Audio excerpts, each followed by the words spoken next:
Welcome. Today I'm showing how to disable quick launch into a REALME C11 2021.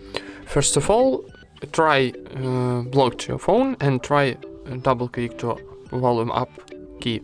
Maybe camera not will be open, so let's try.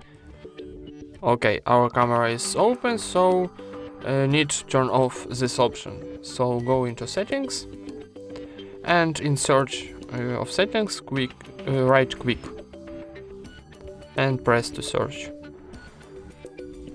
And from the list need choose this option first option, quickly open camera. So press it, and here we got switcher, so press here to turn off.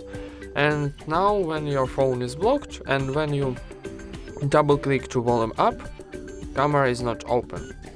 And that's it. Thank you for watching, leave thumbs ups and subscribe to our channel.